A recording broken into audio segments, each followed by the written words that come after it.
कोलाहल मच गया।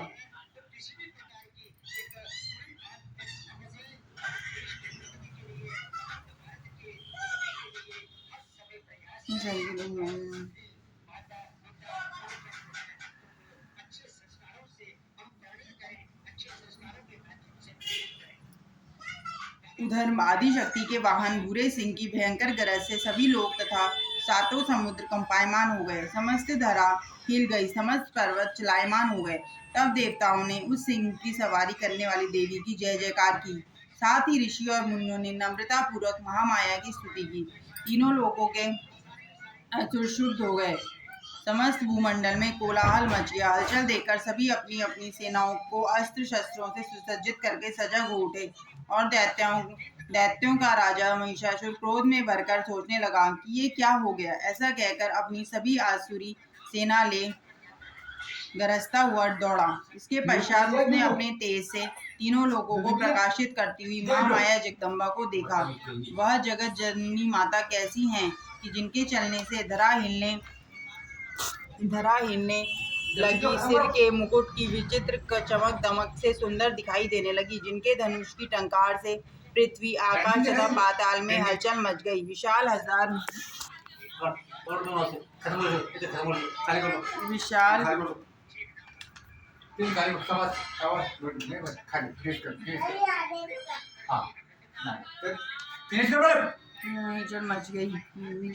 भुजाओं से दशों दिशाओं को व्याप्त करती हुई महामाई को महिषासुर ने देखा। तत्पश्चात सुरों से द्वेष करने वाले दैत्यों से युद्ध आरंभ हो गया। दोनों ओर से अनेक प्रकार के प्रहार से दशों दिशाओं के अंत तक ज्वाला ही ज्वाला नजर आने लगी। महिषासुर की विशाल सेना का सेनापति महाबली चेक्षुर था।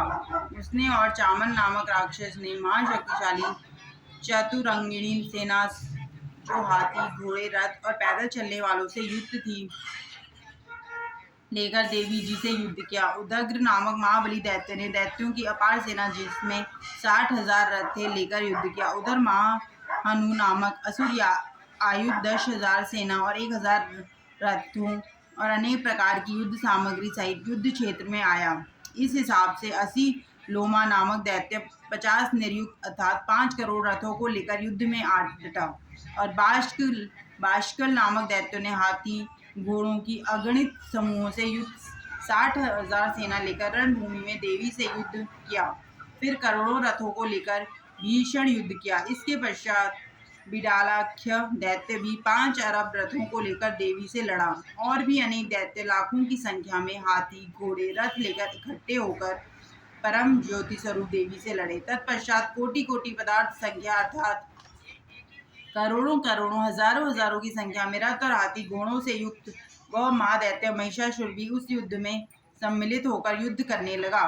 तोमर, भिंदीपाल, हाथ में से फेंके जाने वाले अस्त्र, लाठी, शक्ति, मूसल, तोड़ फोड़ करने वाला अस्त्र, खड़ग, फरसा, किरच आदि से मां शक्ति ने युक्त देवी पर प्रहार करने लगे। दैत्यों द्वारा चलाए गए शक्ति आयुध महामाया ने अपने अस्त्रों शस्त्रों द्वारा खेल में ही काट दिए। और ऋषियों द्वारा स्तुति की गई प्रसन्न मुख वाली देवी अपने अस्त्र शस्त्र असुरों पर चलाने लगी। देवी जी का वाहन सिंह भी अपने सिर की जटाओं को छिटकता हुआ जैसे वन में लगी हुई आग लता पता छोटे बड़े वृक्षों को जलाकर भस्म कर देती है, ठीक उसी प्रकार दैत्य दल में महाकाल की भांति घूमने लगा। रणभूमि में युद्ध करती हुई महारानी अंबिका ने जितने भी श्वास छोड़े, वे सभी उसी क्षण हजारों लाखों गण बनकर भिंदीपाल और तलवार लेकर दैत्यों से युद्ध करने लगे।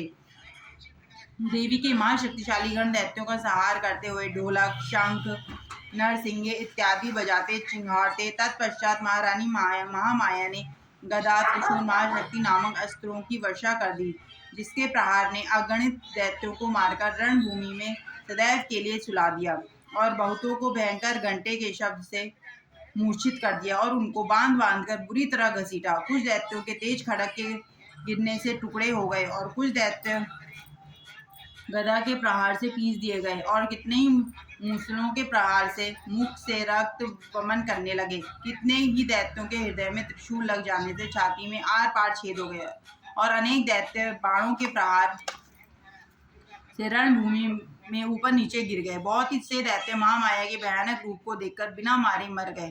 कितने ही अंग भंग होकर पड़े हुए करा रहे हैं। कितनों ही की भुजाएं कट गई, कितनों ही के सिर कट गए, कितनों ही के बिना सर के धड़ ही फिर रहे हैं। बड़े बड़े महाबली दैत्य जांघों के काट जाने से पड़े ही पड़े करा रहे हैं। कुछ दैत्यों की एक भुजा, एक आंख और एक पैर कट गया है। बिना सिर के धड़ से देवी जी के साथ में